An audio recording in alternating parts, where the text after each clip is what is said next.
रात के करीब 12:30 बजे के आसपास का वक्त रहा होगा। एक 13 साल का बालक, उसकी अचानक से आंख खुल जाती है। दरअसल घर के अंदर से उसे तरह तरह की आवाज़ें आ रही थी। उन आवाज़ों को सुनने के बाद उस बालक ने वहाँ जाकर जो अपनी आंखों से देखा, उसे देखकर वह सन्न रह जाता है। इससे पहले कि वो कुछ कर पाता, कुछ कर कह पाता, तुरंत ही उस पर भी हमला हो जाता है। उसका मर्डर हो जाता है। मर्डर की ये पहली शुरुआत थी और धीरे धीरे करके ऐसे 4 कत्ल हो जाते हैं। जब चौथा कत्ल हो रहा था, यहीं से कुछ दिशा बदल जाती है और कातिल का भी कत्ल हो जाता है। यानी कि जो लगातार कत्ल कर रहा था वह भी मारा जाता है। इस कहानी की गूंज जब उस इलाके में, उस ज़िले में फैल जाती है तो लोग सड़कों पर उतर जाते हैं और लोगों को यकीन नहीं हो रहा था।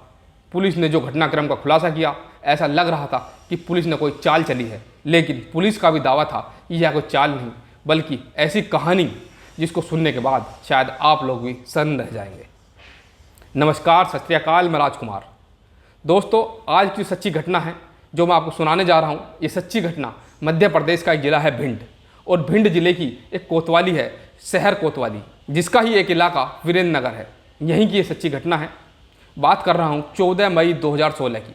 सुबह लगभग 9 बजे के आसपास एक 12 साल का बालक, जिसका नाम नीलेश शर्मा उर्फ बेटू होता है, वह जाता है अपनी मौसी के घर की तरफ, क्योंकि 2-4 घर छोड़ने के बाद उसकी मौसी का घर आ जाता है। और मुख्य द्वार का ताला लगा हुआ था, जो कभी लगता ही नहीं था। वो बालक थोड़ा परेशान हो जाता है, काफ़ी आवाज़ें लगाता है, लेकिन आवाज़ लगाने के बाद भी घर से किसी तरह का कोई रेस्पॉन्स नहीं आ रहा था। अब मुख्य द्वार का ताला लगा होने के बावजूद भी वो बालक छत पर चढ़ जाता है और छत पर से जाकर झांकने की कोशिश करता है। वो देखना चाह रहा था कि अंदर कोई है या नहीं, घर में कोई है या नहीं। उसने जो अपनी आंखों से देखा, उसे देखकर वो सन्न रह जाता है। घर के अंदर कई लाशें पड़ी हुई थी, इधर उधर ब्लड फैला हुआ था। दौड़ते हुए वो छत से उतरता है और सीधा अपने दादा के पास जाता है। जाकर बताता है कि मौसी के साथ कुछ ऐसा हो गया है और वहाँ भैया और दीदी के साथ भी कुछ ऐसा हुआ है। अब देखते ही देखते पूरे इलाके में यह खबर आग की तरह फैल जाती है। देखते ही देखते भारी संख्या में लोग वहाँ पर जुड़ जाते हैं। साथ ही अब एसपी नवनीत भसीन के साथ इस शहर कोतवाली की एसएचओ होते हैं आसिम मिर्जा बेग, वो अपनी भारी पुलिस बल के साथ मौके पर पहुँच जाते हैं। वहाँ आने के बाद जब देखते हैं तो पता चलता है कि इस घर में एक विधवा महिला थी, जिसकी उम्र लगभग 32 साल के आसपास, जिसका नाम दीना शुक्ला होता है। दीना शुक्ला की एक बेटी होती है जिसकी उम्र लगभग 10 साल के आसपास होती है, उसका नाम था छवि।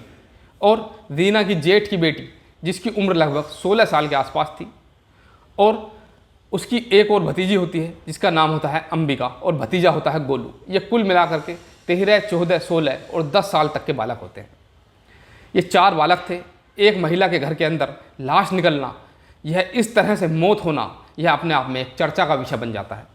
पुलिस ने जब इस मामले की जांच पड़ताल करना शुरू किया तो पता चलता है कि पूरे घर का सामान इधर उधर फैला हुआ था, और प्रथम दृष्टा पुलिस को ऐसा लग रहा था कि जैसे रात भर इस घर के अंदर डकैत आए और उन्होंने डकैती के दौरान इस पूरे घटनाक्रम को अंजाम दिया। लेकिन जब पुलिस ने बारीकी से मामले को खंगाला तो कोई भी घर का बड़ा सामान इधर से उधर नहीं मिला, जिसके आधार पर ये कह सकें कि ये पहले कि ये डकैती थी और बाद में डकैती और लूट के बाद हत्या की गई है।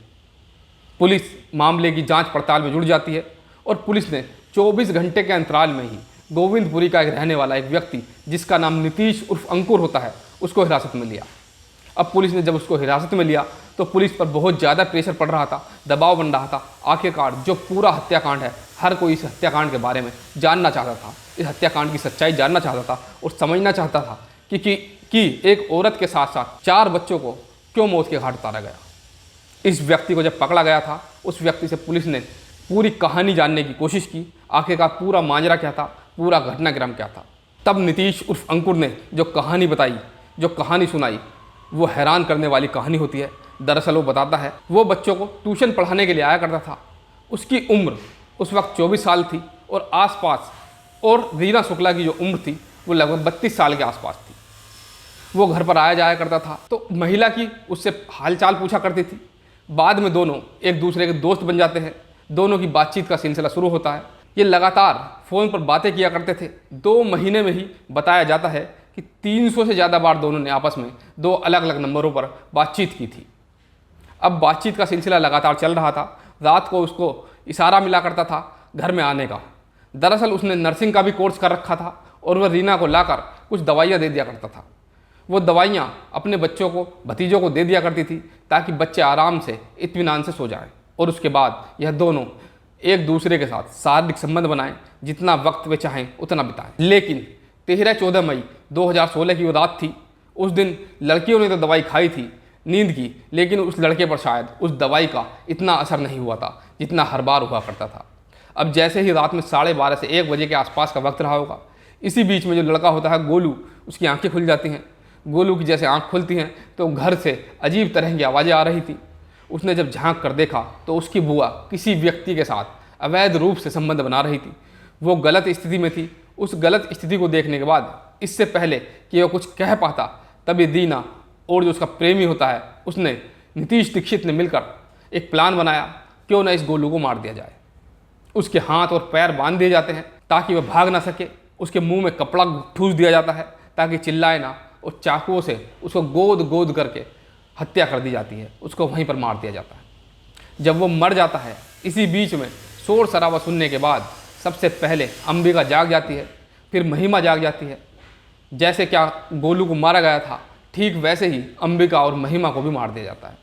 चाकू सोए उसको पूरी तरह से गोद दिया जाता है, काट दिया जाता है। इसी बीच में जो इनकी बेटी होती है छवि, उसकी भी आँख खुल जाती है। यानी कि दीना की इकलौती बेटी थी छवि। जब उसकी आँख खुलती है, जो कातिल होता है नीतीश, वो छवि को मारने की कोशिश करता है तो दीना उसको रोकने का प्रयास करती है। उसने कहा कि तुम इसे क्यों मार रहे हो। तभी वो कहता है कि इसको भी मारना ज़रूरी है, यदि हमने इसको नहीं मारा तो पुलिस हम दोनों को पकड़ लेगी, इसीलिए इसको भी मारना पड़ेगा। आखिरकार जब छवि की मौत हो जाती है तब दीना शुक्ला को बहुत ज़्यादा अफसोस होता है, परंतु अब क्या किया जा सकता था। मर्डर तो हो चुके थे, 4 बच्चों के उस घर में मर्डर हो चुके थे। 4 का मर्डर करने के बाद जो कातिल होता है उसको ऐसा लगता है कि इन 4 के तो मर्डर हो गए, परंतु यदि दीना शुक्ला जिंदा रह गई और पुलिस इसके सहारे उस तक पहुंच सकती है, उसको जेल हो सकती है। वो जेल जाने का मंजर वहीं पर अपनी आंखों के सामने देख रहा था। उसके दिमाग में एक और खुराफात सोचती है। उसने उन 4 को मर्डर करने में जिसने उनकी मदद की थी, यानी कि दीना शुक्ला, वो उसको भी मार देता है। जिस तरह से गोलू, महिमा, अंबिका और छवि को उसने मार डाला था। हत्या करने के बाद वह घर के अंदर रुकता है करीब 1 से 1.5 घंटा, और कुछ इस तरह से सामानों को इधर उधर फेंक रहा था जिससे पुलिस को ये लगे, परिवार को ये लगे कि लूट का मामला है, डकैती का मामला है। और विरोध के चलते 1-2 नहीं बल्कि 5 हत्या हुई। परंतु होने को कुछ और ही मंजूर था। महिला सहित 5 बालकों की जब हत्या हो जाती है तो कुछ इसी तरह से उसने दिमाग लगाया, और दिमाग लगाने के बाद यहाँ से सीधा अपने घर गोविंदपुर पहुँच जाता है, जो मोहल्ला होता है। लेकिन पुलिस जब कॉल डिटेल इस महिला की निकालती है तो कॉल डिटेल निकालने के बाद इससे पता चलता है कि इसके संबंध अंकुर उर्फ दीक्षित नाम के इस लड़के से थे। पुलिस ने जो यहाँ फोरेंसिक टीम आती है, फोरेंसिक टीम आने के बाद इस घर से सबूत जुटाने की कोशिश कर रही थी, तो घर के अंदर ही रखे हुए गिलास पर इस लड़के यानी अंकुर उर्फ नीतीश दीक्षित के फिंगरप्रिंट भी पाए जाते हैं। साथ ही इस महिला के जो वेजाइना बेजल स्लाइड था, इस पर लड़के के जो अंडरवियर पर कुछ निशान थे, उन दोनों का जब डीएनए सैंपल लिया जाता है तो पुलिस का दावा है कि वह सैंपल भी मैच कर जाता है, और वो डीएनए सैंपल जैसे ही मैच होता है तुरंत उसको गिरफ्तार किया जाता है। साथ ही इस लड़के की निशानदेही के आधार पर फिर वो चाकू भी बरामद किया जाता है। 5 कत्ल करने वाले उस आरोपी जो शिक्षक होता है, जो ट्यूशन पढ़ाया करता था, बच्चों को ट्यूशन पढ़ाकर अपने परिवार का भरण पोषण कर रहा था, उसकी अभी ज़िंदगी कुछ भी नहीं थी। बताया जाता है कि वो 24 साल के आसपास की उसकी उम्र थी। उसने 1-2 नहीं बल्कि 5 कत्ल कर दिए थे। पुलिस जब इस घटनाक्रम का खुलासा करती है तो परिवार के लोगों को भी यकीन नहीं हो रहा था। परिवार के लोगों ने कहा कि हमारी बेटी के चरित्र का हनन किया गया है, उसके साथ गलत किया गया है, इसकी अपील करेंगे उच्च कोर्ट में। इस तरह की बात आती है। हालांकि पुलिस ने घटनाक्रम का खुलासा किया। खुलासा करने के बाद लगभग 3 से 4 महीने का वक्त लग गया था। जब ये मामला अदालत में पहुंचा, पूरी चार्जशीट लगने के बाद अदालत में सुनवाई होती है। सुनवाई होने के बाद जज साहब के पास जब बात पहुंचती है तो जज साहब जो होते हैं AML राठौर, वो कहते हैं कि ऐसे व्यक्ति को समाज में रहने का कोई अधिकार नहीं। अवैध संबंधों की जब पोल खुल जाती है, वह 1-2 नहीं 5 हत्याएं कर देता है। यदि ऐसा व्यक्ति समाज में रहता है, इस तरह खुलेआम घूमेगा तो दूसरों के लिए खतरा हो सकता है। इसीलिए इस व्यक्ति को फांसी की सज़ा दी जाती है। इसीलिए इस व्यक्ति को फांसी की सज़ा दी जाती है और फांसी के फंदे पर इस व्यक्ति को तब तक लटका कर रखा जाए जब तक इसके प्राण न निकल जाएं। अब आगे भविष्य में क्या होगा क्या नहीं होगा, यह तो खैर भविष्य के गर्भ में छिपा हुआ है, क्योंकि जो कातिल है जिसका नाम नीतीश दीक्षित है उसको अभी हाई कोर्ट, सुप्रीम कोर्ट और राष्ट्रपति के यहाँ अभी भी बहुत सारे चांस मिल सकते हैं और हो सकता है कि उसकी फांसी की सज़ा जो है वो उम्र कैद या फिर सज़ा में कुछ बदलाव हो जाए या फिर बरकरार रहे। कुछ भी संभव है, कुछ ऐसा कहा नहीं जा सकता, क्योंकि कानून के हिसाब से उसको बचने के लिए कई चांस और मिलने हैं। उधर घर वालों को इस पुलिस की कहानी पर यकीन नहीं हो रहा था। घर वाले तो बार बार यही कह रहे थे कि उन्हें बदनाम करने की कोशिश की गई है, इसीलिए हम यहाँ तक भी लड़ सकते हैं, हम न्याय के लिए आगे जाएंगे। हालांकि पुलिस का यह दावा था कि हमारे पास पर्याप्त सबूत हैं और सबूत के आधार पर ही इस घटनाक्रम का खुलासा किया गया। दोस्तों, इस पूरे घटनाक्रम को सुनाने का उद्देश्य किसी को परेशान करना नहीं है, किसी का दिल दुखाना नहीं है। इस घटनाक्रम को सुनाने का उद्देश्य आपको जागरूक करना है, आपको सचेत करना है, जिससे कि यदि आपके पास इस तरह की कोई गतिविधियाँ हो रही हैं तो उन पर ख्याल रखें, उनका ध्यान बनाकर उन पर ध्यान रखें और जिससे कि इस तरह घटनाएं ना हो। आप लोग अपना ख्याल रखें, सुरक्षित रहें।